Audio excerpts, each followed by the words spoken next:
couldn't believe it. Was this a mistake? A fluke? Could it be that Nyla had lost control? The crowd didn't know what was happening. To them, it was still part of the show. But Marina could feel the difference.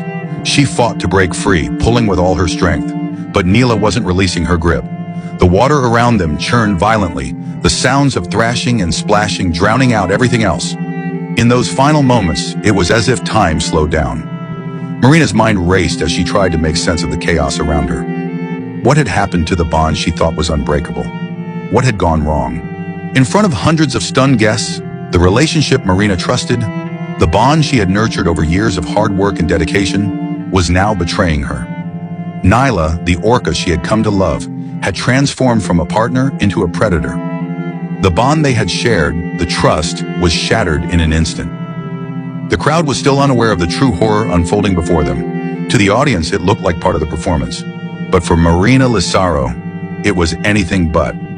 In a split second, everything changed. Nyla, once the trusted partner, became a force of nature that Marina had no control over.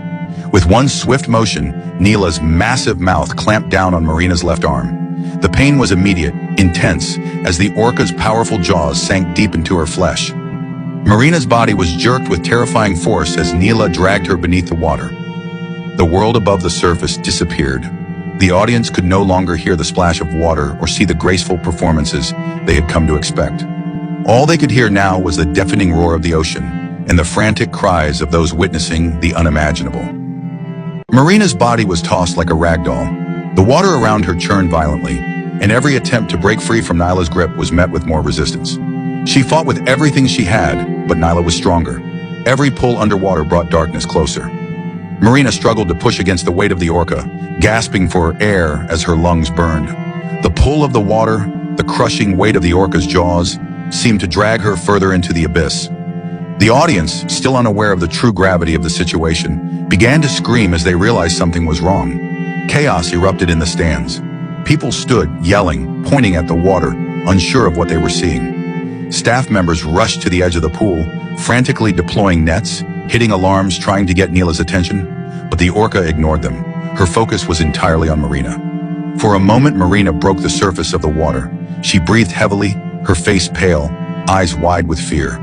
She was barely able to take in a breath before Nyla yanked her under again. The struggle continued, desperate, unrelenting. Marina's body was pulled back and forth beneath the surface as she fought to survive.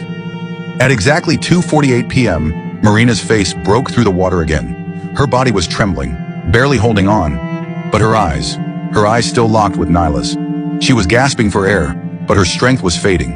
The orca's grip on her was unyielding, and each time she tried to pull free, the pressure of the water, the weight of Nyla's body, dragged her back. In that instant, it was as if the world had stopped. The audience, the staff, everyone watching could do nothing but witness the brutal reality unfolding in front of them. Her last moments were a desperate struggle between a woman who had loved the ocean and a predator born to rule it. A bond of trust shattered by a force of nature that no one, not even Marina, could tame. At 2:55 p.m., Marina's lifeless body was finally recovered from the water. The orca's grip had released, and she was pulled onto the